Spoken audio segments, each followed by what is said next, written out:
Om Swastiastu, Om Awiganastu, Namo Siddham.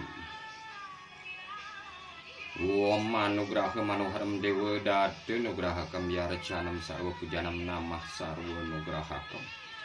Dewa Dewi Maha Sidiadnya Nirmalap Maka Laksmi Sidisca Dirgahayu Nirwi Ganam Suka Wardisa. Om Ayu Wardi Ase Wardi Wardi Pranyan Suka Sriam Dharma Santana Wardi Sesantu Tesakta Wardayu. Ya tu meru setude Dewam Yawat Gangga Mahitalu. Chandra Gana Tawat-tawat Nurjaya Mawet. Om Dirgahayu Astu Tadas Wam Siwasada Siwasi. Semoga kali ini diberikan kesehatan lahir dan batin,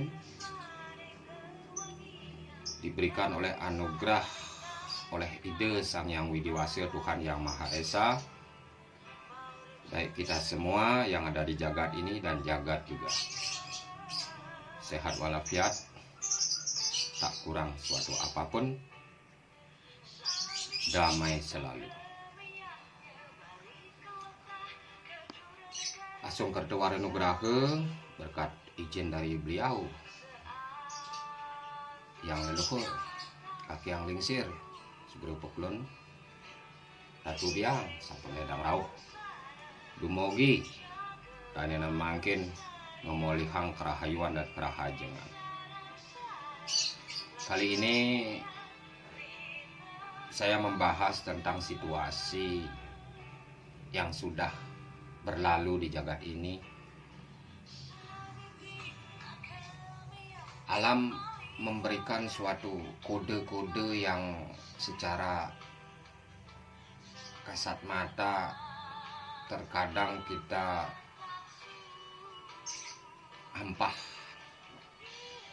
atau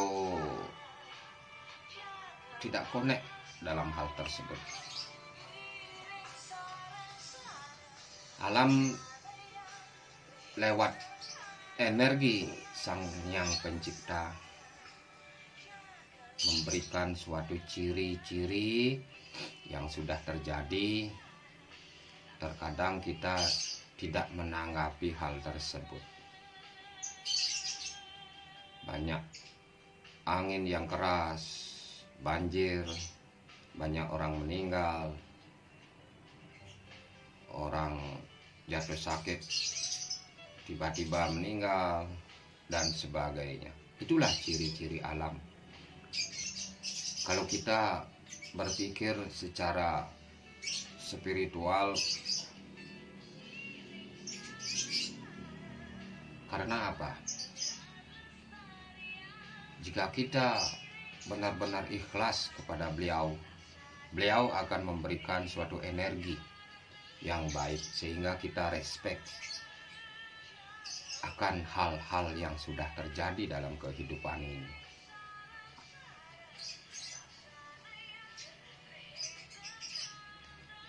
Kejadian demi kejadian, bencana demi bencana, penyakit yang begitu luar biasa yang terjadi di jagat ini.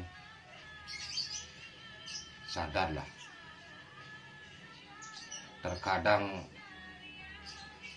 sangat miris menyaksikan hal-hal seperti begini. Kehidupan semuanya ini mulai goncang dalam menjalani hidup. Yang tidak ada diadakan, warisan budaya leluhur sedikit demi sedikit dirongrong, ditelantarkan. Apa yang menjadi keseimbangan sudah mulai tergoyah dalam kehidupan ini. Misteri-misteri yang sebenarnya tidak boleh dibuka. Pusaka-pusaka alam yang mestinya tidak boleh ditarik. Karena apa? Begitulah hebatnya manusia di jagat ini. Sudah melampaui sifat-sifat dewa.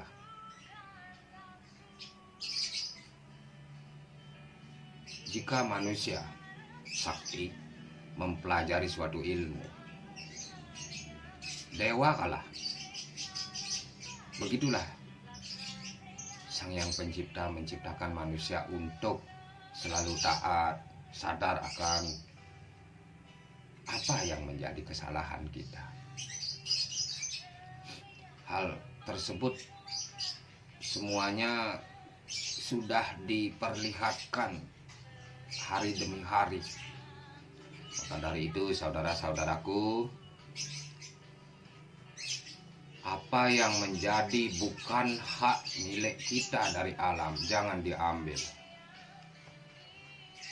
Para leluhur memendam pusaka diambil secara paksa, itu akan mengakibatkan efek-efek negatif yang luar biasa. Karena apa? Leluhur atau pendahulu kita memendam pusaka tersebut sebagai pengunci di areal tersebut. Janganlah coba-coba memaksa mengambil bukan hak milik kita yang akan mengakibatkan efek-efek negatif. Alam akan murka. Para rencang-rencang yang ada di bumi ini, rencang-rencang beliau atau tangan-tangan beliau akan murka. Maka dari itu sadarlah,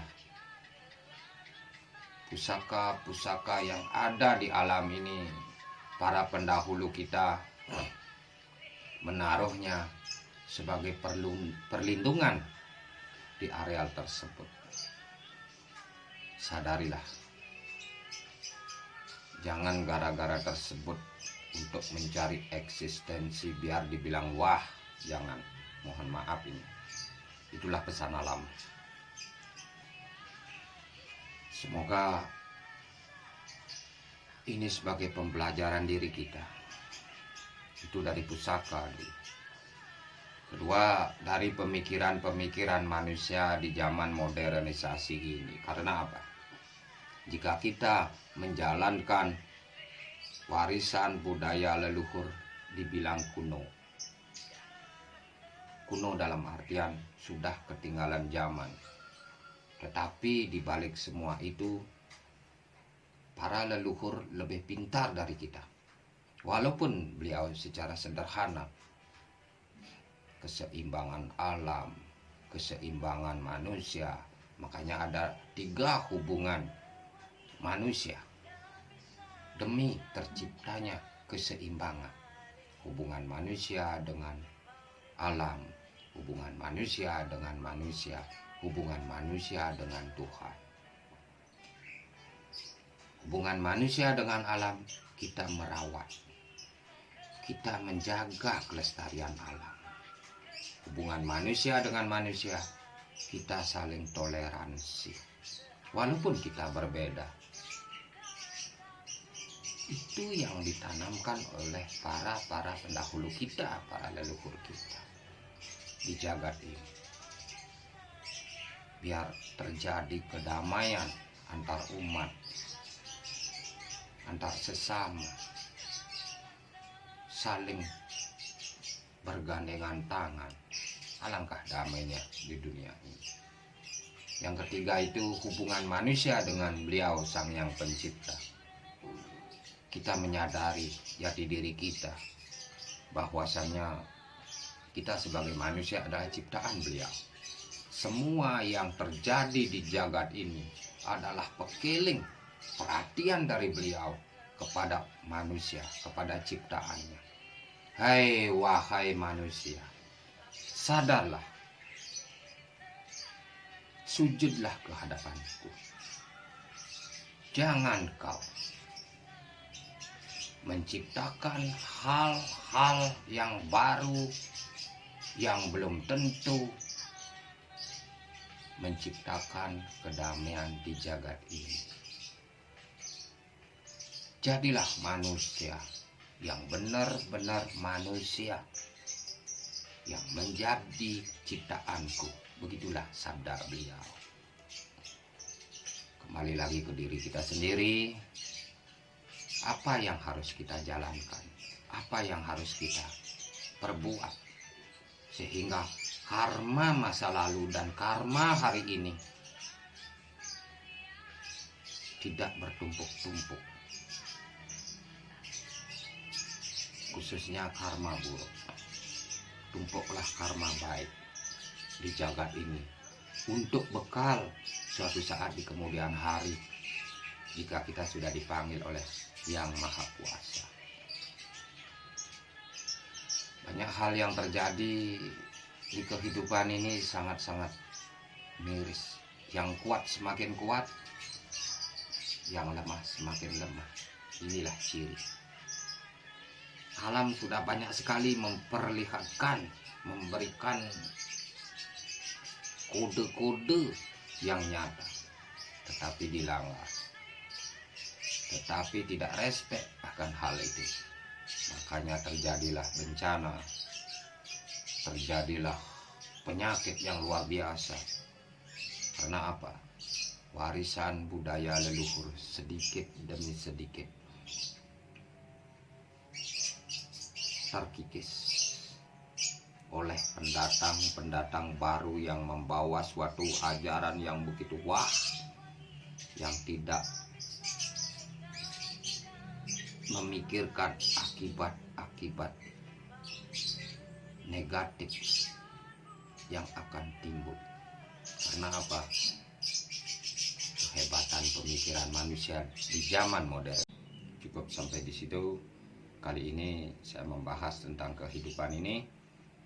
Semoga tercerahkan, hanya sebagai edukasi. Tetap dukung Tarupini Channel Bali mengenai taksu, pengobatan, wejangan-wejangan dari beliau Sang Yang Pencipta seni dan budaya. Terima kasih. Sinaptitang untuk para mesanti. Santi, Santi, Santi.